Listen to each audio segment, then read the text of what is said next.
Barabanki police द्वारा फर्जी company LUCC के माध्यम से करीब 75 करोड़ रुपए की धोखाधड़ी करने वाले 5 शातिर अभियुक्तों को पुलिस ने किया गिरफ्तार।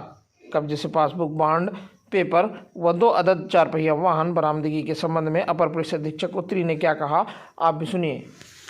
22 नवंबर 2024 को थाना बद्दोसराय के ग्राम बरोलिया की निवासिनी वादनी ने थाना बद्दोसराय पे एक कंप्लेन किया कि एक कंपनी है जिसका नाम दगरोनी urban multi state credit and thrift cooperative society है, जिसको LUCC के नाम से जाना जाता है।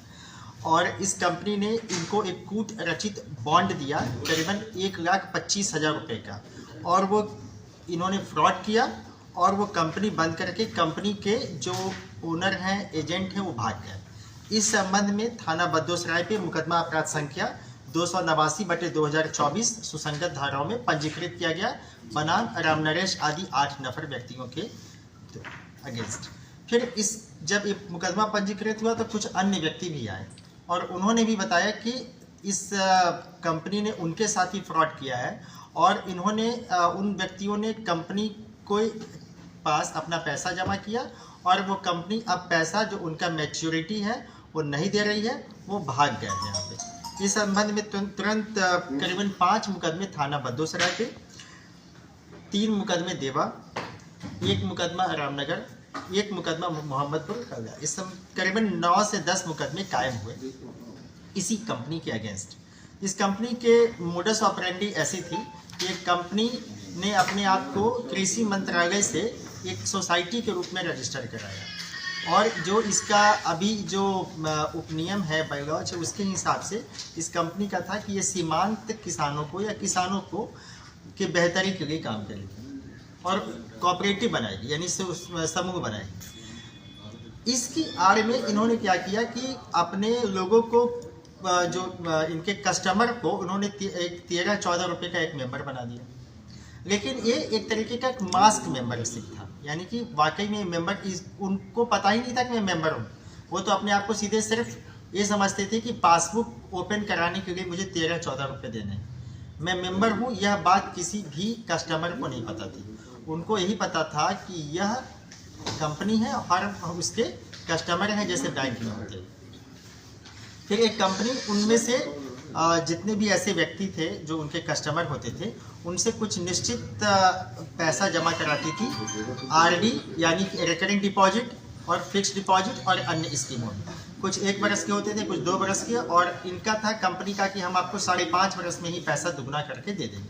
और इस जो आप समझिए कि बैलून ऐसा जो परफोरेटेड जो सॉलिन टाइप का एक वादा इन्होंने किया, जो कि जिसकी कोई ज़मीनी हकीकत नहीं थी। इसके झांसे में इन्होंने अनेकानेक कस्टमर को अपनी गिरफ्त में लिया और पैसे जमा कराए, और उन्होंने अपने इन कस्टमर्स को पैसे अदा भी नहीं किए। इसमें यह है कि एक कंपनी जो है वो इसका जो रजिस्ट्रेशन है, उसका जो डोमेन एरिया है वो उत्तर प्रदेश और दिल्ली है, लेकिन इन कंपनी ने उत्तराखंड में भी अपना बिजनेस स्टार्ट किया और अन्य स्टेट में भी किया, जबकि उनका वहाँ पे डोमेन नहीं था। एक और चीज़ अभी विवेचना के दौरान प्रकाश में आई है कि कंपनी ने जिस स्थान को अपना हेड ऑफिस बताया, यानी जिस स्थान के सापेक्ष इस कंपनी का रजिस्ट्रेशन हुआ, वहाँ पर यह कंपनी काम ही नहीं करती है। रोक लीजिए। वहाँ पर एक कंपनी काम ही नहीं करती है। इस समय एक कंपनी वहाँ पे नहीं है। तो एक तो ये है, और दूसरी बात यह है कि इनका जो यहाँ पर अभी तक की जानकारी 5 व्यक्ति अरेस्ट हुए हैं, जिनके नाम मैं आपको बताऊंगा कि एक का नाम संजीव कुमार वर्मा है, दूसरा स्वामी SD मिश्रा है, तीसरा रामशरण वर्मा है, चौथे राम नरेश वर्मा है, 5वें मनोज कुमार मौर्य है। जो वांछित अभियुक्त हैं उनका नाम उत्तम सिंह राजपूत, निवासी जमुरिया के निकट जनपद बाराबंकी सिटी कोतवाली में है। माया सिंह इनकी पत्नी है उत्तम सिंह की, और दिनेश कुमार सिंह जो इनके यहाँ के MD होते थे 3 स्टेट के, जैसा बताया गया है। अखिलेश मिश्रा और संतोष कुमार मिश्रा, यानी 9 व्यक्तियों के अगेंस्ट है, जिसे 5 अभियुक्तों को गिरफ्तार किया गया। 4 अभियुक्तों की गिरफ्तारी के प्रयास किए जा रहे हैं। बरामदगी में कई अन्य पासबुक बरामद हुए हैं, कई कंप्यूटर सिस्टम्स और इनके खाते बरामद हुए हैं। 2 इनकी एक फॉर्च्यूनर कार और एक SUV बरामद हुई है। कुल मिला के कंपनी एक नॉन रजिस्टर्ड कंपनी थी, रिजर्व बैंक ऑफ इंडिया से इसका कोई रजिस्ट्रेशन नहीं था, जो कि अभी तक ज्ञात हुआ है।